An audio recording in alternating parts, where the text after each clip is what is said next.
Welcome back to T News 9 channel. Today, we're diving into chapter 11 of When No One Decides. And this lesson is all about distance. Distance, Ethan said, decides who panics first. Lesson 2 began in the hallway, a place Lily instantly disliked. I don't like this, she grumbled, caught between her room and the stairs. Good, Ethan replied.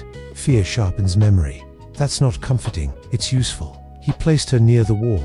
Rule 1, he said. Never let your back touch it unless you choose to. When she asked why, he explained, because walls don't move, people do. He made her practice her positioning over and over. Too close, too far. You're impossible, she groaned. And you're still standing, he counted. Progress. Next up was reach. Ethan held his hand out, just shy of touching her.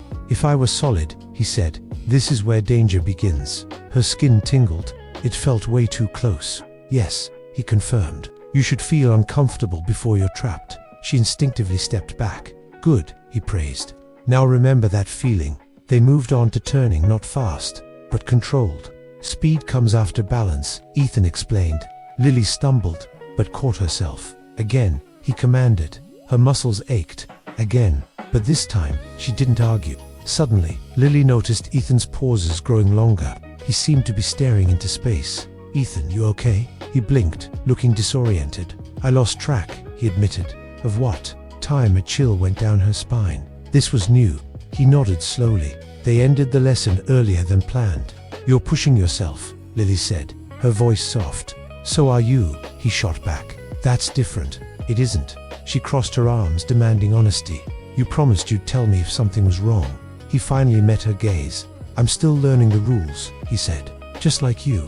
The next day at school, the lesson proved its worth. A student cut in front of her, and Lily felt that familiar warning prickle. She stepped aside before the panic could hit. No collision, no drama. Ethan gave a subtle nod of approval. See, distance. She let out a breath she didn't realize she was holding. Okay, that felt good, he smirked. Careful, you're starting to like it. That evening, she practiced a long turn. Step, breathe. Ethan watched from the corner. You don't have to stay, she said. I know, but you are. Yes, she paused. Thank you. His reply came after a long moment, his voice sounding distant. You're welcome. That night, Lily woke up with a jolt. The room felt eerily empty. Ethan, she called out, her heart pounding. Silence. Then, he materialized by the window, flickering like a weak signal. I'm here, he said, his form wavering. Just a little slower. And in that moment, Lily understood. Lesson 2 had cost him more than he ever let on. Chapter 12 of When No One Decides, titled Without Him. Ethan didn't answer. Lily sat up in bed, her heart racing. Ethan. Silence. The room felt colder than it should. Not physically, emotionally. She swung her legs over the side of the bed. Okay. She whispered to the empty space. This is fine. This is just temporary. But she didn't believe her own words for a second. Morning came far too fast, and Ethan still hadn't returned. Lily stood in front of the mirror, staring at her own reflection. For the first time in a long time, there was no shadow beside her. No quiet voice correcting her posture.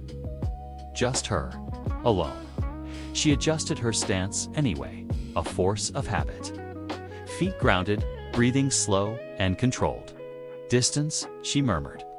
The word helped. A little. The bus ride to school was torture. Every noise felt amplified without Ethan's constant, low commentary. Every movement from other passengers felt closer, more threatening. She sat near the front, just like Ethan usually suggested she should.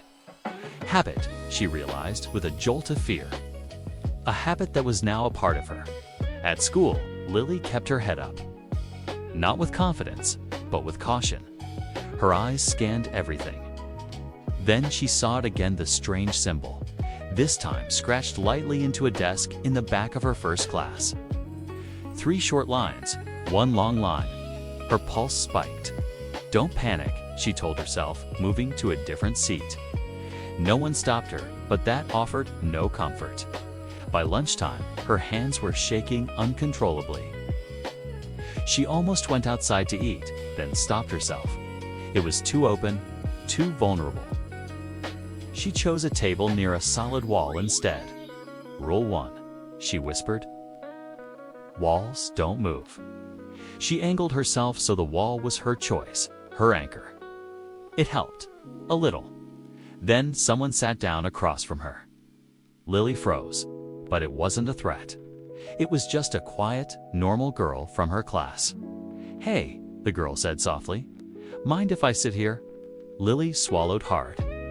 Sure, they ate in silence for a moment before the girl spoke again. You okay? You seem different lately. The truth felt too big, too complicated to share. Just tired, Lily managed to say. The girl just nodded. Yeah, me too. And that was it. No trap, no danger. Just a normal moment. Lily finally let out a breath she didn't realize she'd been holding. The walk home felt endless. The street was quiet, too quiet. She slowed her steps, hyper-aware. A car passed. It wasn't the same one from before, but her shoulders tensed anyway. She crossed to the other side of the road. No one followed. Back home, Lily dropped her bag and slid down the front door, exhausted. Ethan, she whispered into the silence. Nothing. Her chest ached with a profound sense of loss. She hugged her knees tightly. I'm doing what you taught me, she said softly. I'm trying. The air shifted, barely perceptible. A familiar presence settled near her. Good, Ethan's voice said, sounding weary. Because this part matters most. She looked up, relief flooding her face. You're back. Partially, he replied. His form seemed less solid, more tired. What does that mean? Sometimes, he said, his voice strained. I can't stay when you expect me to. Fear crept back into Lily's heart. And sometimes, she asked. He met her gaze, his eyes full of a heavy truth. Sometimes, he said, you'll have to finish the lesson without me. Lily wiped at her eyes. Am I ready for that? Ethan didn't answer right away. Then, his voice was a steady presence in the quiet room. You won't feel ready, he said. But you'll move anyway. And in that moment, Lily understood. This wasn't just about surviving danger. It was about learning who she was when no one was watching. Chapter 13 of When No One Decides, titled On Her Own. Lily felt it before it happened. Ethan was gone again. Not faded. Not distant. Gone, she stood at the edge of the school courtyard, her backpack feeling heavy on one shoulder.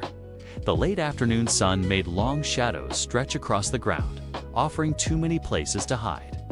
Okay, she whispered to herself. I can do this. But there was no answer. She decided to take the long route home, through crowded streets filled with open shops and noise. Our steps stayed even, not rushed, not slow. She focused on her breathing, counting each inhale and exhale. Halfway down the block, the feeling returned. That undeniable pressure. Someone was matching her pace. Not too close, but not too far either. Her pulse quickened. Distance, she reminded herself. Stay calm. She switched lanes, crossing to the other side of the sidewalk. The footsteps followed. Her stomach tightened into a knot. She stopped suddenly, right in front of a brightly lit bakery. Through the glass windows, she could see people inside. Safety. The footsteps stopped too. She waited, counting 10 long seconds in her head. Nothing. She let out a shaky breath and stepped inside. The bell above the door chimed, and a wave of warm, sweet-smelling air washed over her. She was safe, at least for now. Pretending to browse the pastries, her heart hammered against her ribs. She caught her reflection in the glass display, and that's when she saw him. Someone was standing right behind her. Not touching, not threatening, just there. You dropped something? The voice was calm, almost too calm.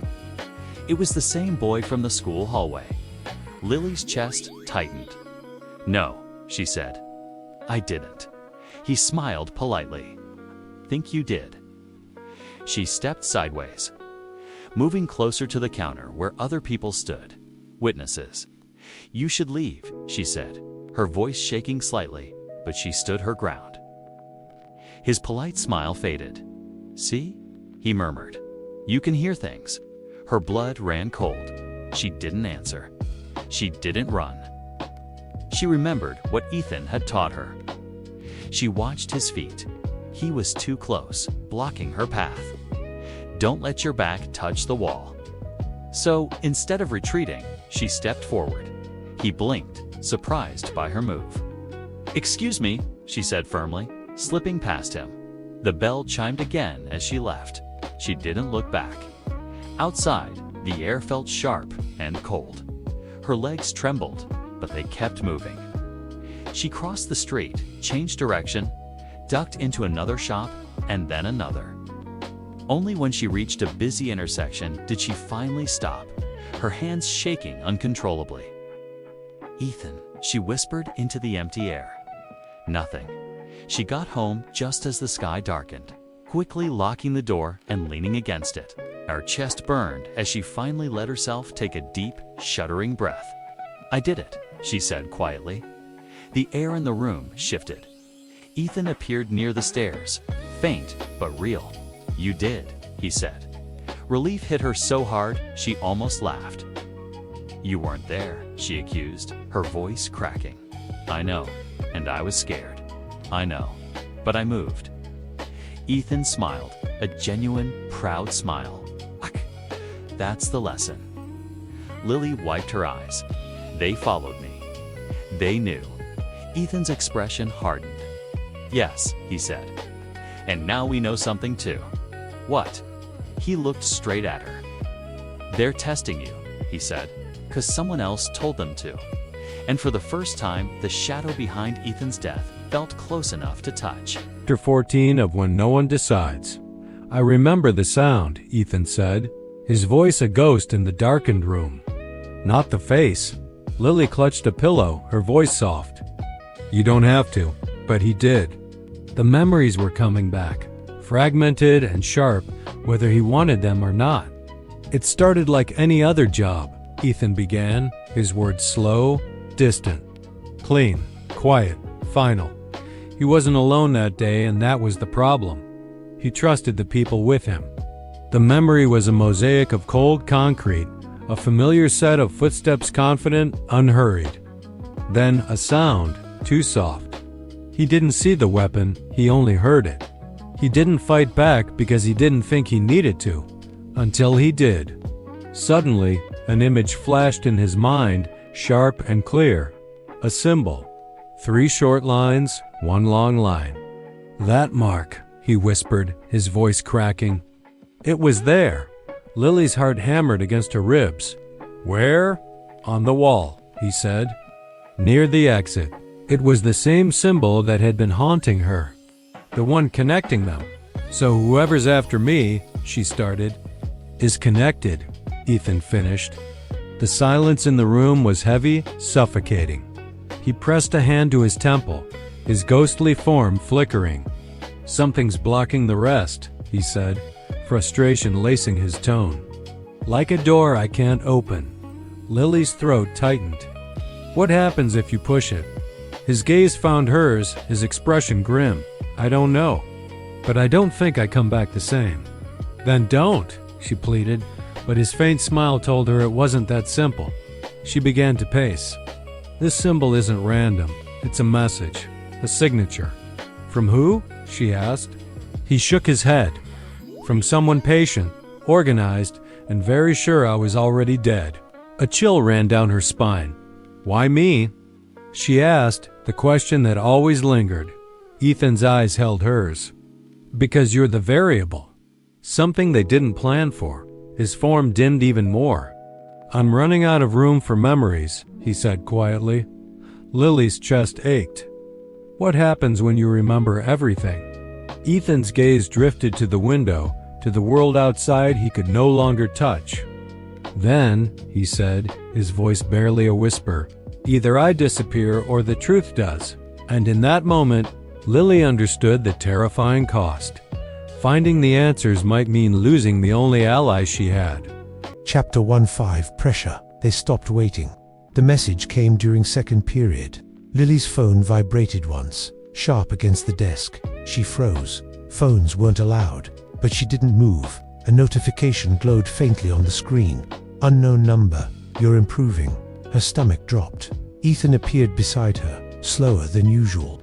Don't reply, he said. I wasn't going to. Good. This isn't a conversation, it's a measurement. That made it worse. By lunch, the school felt like a maze designed by someone who knew her schedule. A door she usually used was locked. A hallway was crowded when it shouldn't have been. Coincidence? She whispered. No, Ethan replied. Pressure. She changed routes twice. It didn't matter. They weren't chasing her. They were shaping her. The note appeared in her locker, not hidden, placed neatly on top. No symbol this time, just words. After school. Don't be late. Her hands shook. This is bad, she said. Yes, Ethan replied. Because now they want you to choose. Choose what? Whether you think you're alone. Lily didn't go straight home. She went to the public library. Glass walls, cameras, people. Ethan approved. This is smart, he said. They don't want witnesses. She sank into a chair, pretending to read. What if they force it? She asked. They won't, Ethan said. Not yet. How can you be so sure? Because they're learning, he replied. Just like you. That thought made her cold. Dusk fell. The library lights buzzed softly. Her phone vibrated again. Unknown number. Wrong place. Ethan stiffened. They're closer than I thought. Lily stood, heart pounding. Then what do we do? Ethan looked at her. We stopped reacting. She left the library and took the bus, then got off early, changed direction, cut through a grocery store. Out the side entrance, her pulse roared in her ears. This feels like running, she whispered. It isn't, Ethan said. It's choice. She reached a small park, open, empty, bad. Ethan's form flickered violently. No, he muttered. This is wrong. Lily stopped. What? They want isolation, he said. They want you unsure. A figure stood near the trees, not close enough to see clearly, just close enough to be real. Her legs locked. Ethan, she breathed. I'm here, he said. Stay still. The figure didn't move, just watched. Minutes passed. Then the phone buzzed again. Unknown number. Good restraint. The figure turned and walked away. Lily's knees nearly gave out. Ethan steadied beside her, dim but present. They're done measuring, he said quietly. What happens now? Lily asked. Ethan looked toward the darkening street. Now, he said, they start setting the trap. And Lily understood this was no longer about school, or fear, or practice. It was about control.